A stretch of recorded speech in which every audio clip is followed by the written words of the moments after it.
आजमगढ़ सांसद ने निरहुआ के झूठे वादों का पर्दाफाश किया। रेल बजट में आजमगढ़ के लिए ट्रेनों की मांग की। आजमगढ़ के सांसद धर्मेंद्र यादव ने लोकसभा में रेल बजट पर चर्चा के दौरान पूर्व सांसद दिनेश लाल निरहुआ पर आजमगढ़ वासियों को झूठे सपने दिखाने का आरोप लगाया। यादव ने आजमगढ़ से मुंबई, दिल्ली, लखनऊ और इलाहाबाद के लिए नई ट्रेनों की मांग की और गोरखपुराजमगढ़ वाराणसी रेल मार्ग के लिए धन आवंटित करने की मांग की। उन्होंने सठियाम जहानागंज मार्ग पर ओवर ब्रिज और अन्य मार्गों पर अंडरपास की भी मांग की। होते हुए चूँकि अध्यक्ष जी मैं आजमगढ़ संसदीय क्षेत्र से निर्वाचित होकर आया हूँ। आजमगढ़ संसदीय क्षेत्र अपने आप में बहुत ऐतिहासिक क्षेत्र है।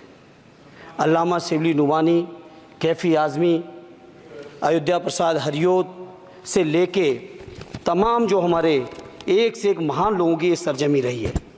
अध्यक्ष जी आजमगढ़ क्षेत्र अलग अलग विविधताओं से भरा हुआ है।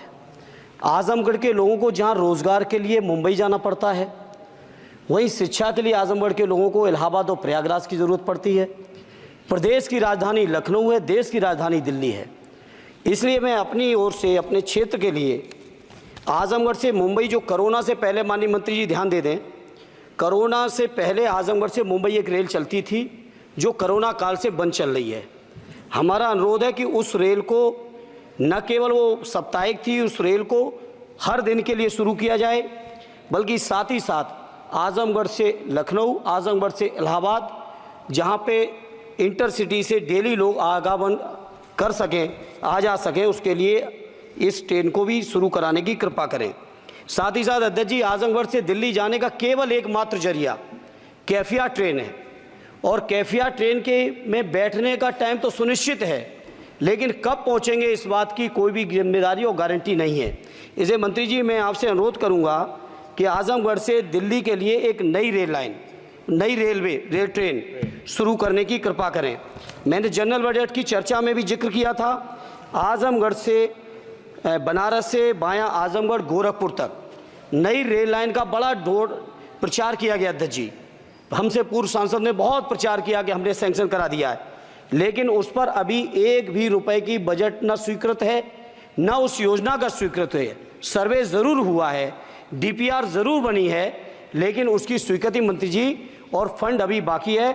मैं उम्मीद करता हूं कि आप इसको ज़रूर ध्यान देंगे। साथ ही साथ अध्यक्ष जी आजमगढ़ में जहानागंज से सठियाओं के बीच रेलवे ओवरब्रिज न होने की वजह से घंटों जाम लगता है। इसी तरह से दो जगह और हैं, कुटवा मझगवां, बालीपुर से रानी की सराय, डुगवा कोटवा रेलवे पर अंडरपास की बहुत ज़रूरत है। अध्यक्ष जी एक मिनट और लेंगे। मैं बड़ा सौभाग्यशाली हूँ अध्यक्ष जी कि उत्तर प्रदेश की 3 विभिन्न लोकसभाओं का मैंने प्रतिनिधित्व करने का मुझे मौका मिला, और वो तीनों ही क्षेत्र सदैव नेताजी की कर्मभूमि रहे, स्वर्गीय शरद यादव जी की कर्मभूमि रहे, माननीय अखिलेश यादव जी की कर्मभूमि रहे। इन तीनों ही क्षेत्रों की अलग अलग मांगें हैं। इसके लिए मैं आपसे थोड़ा सा अनुरोध करूंगा। अध्यक्ष जी जब लालू प्रसाद जी, माननीय लालू जी देश के रेल मंत्री थे, उस समय एक योजना की घोषणा की गई थी इसी सदन में। वो घोषणा थी मैनपुरी से एटा, कासगंज होते हुए बदायूं, बदायूं से संभल होते हुए गजरौला तक नई रेल लाइन की घोषणा की गई थी माननीय मंत्री जी, माननीय लालू जी के समय, और आज तक उसकी घोषणा पे कभी सर्वे भी नहीं हुआ। इसलिए मेरा अनुरोध है वो पुरानी योजना है। सर जी आप ये समझो अब कि घोषणा होती थी, कुछ नहीं होता था। नहीं, उसके बाद 10 साल से तो आप भी हैं, 10 साल से ये भी हैं अध्यक्ष जी, ऐसा नहीं है 10 साल से ये भी बैठे हैं। चूंकि हमारी पार्टी के पास समय कम है, इसलिए हम उसको ज्यादा लंबा नहीं कहेंगे। दूसरा, मैनपुरी से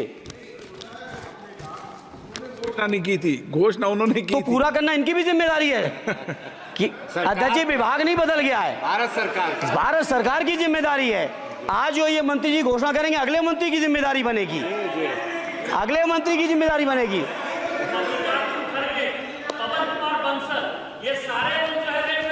अरे 10 साल का हिसाब दे दो, अरे 10 साल का हिसाब दे दो। चलिए अरे मेरे पास समय कम है, उसका दुरुपयोग ना करो।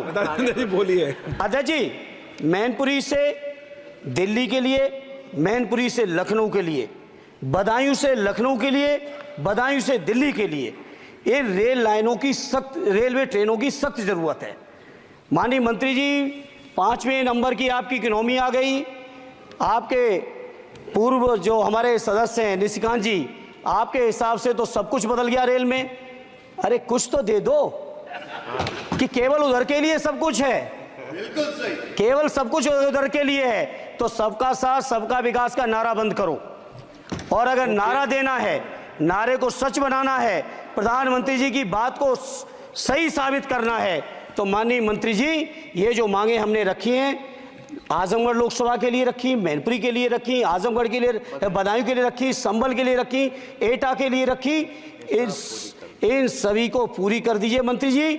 और नहीं कर सकते हैं तो कम से कम इस सदन के अंदर तो सबका साथ सबका विकास नारा देना बंद ही कर दो। और नारा जिस दिन देना बंद कर दोगे और ये कह दोगे कि आप विपक्ष में आपका नहीं करेंगे, उस दिन हम अपने क्षेत्र के लोगों को संतुष्ट भी कर लेंगे। हमारे क्षेत्र के लोग इतने स्वाभिमानी लोग हैं। माननीय अध्यक्ष जी कि आपने मुझे रेल बजट पर बोलने का मौका दिया।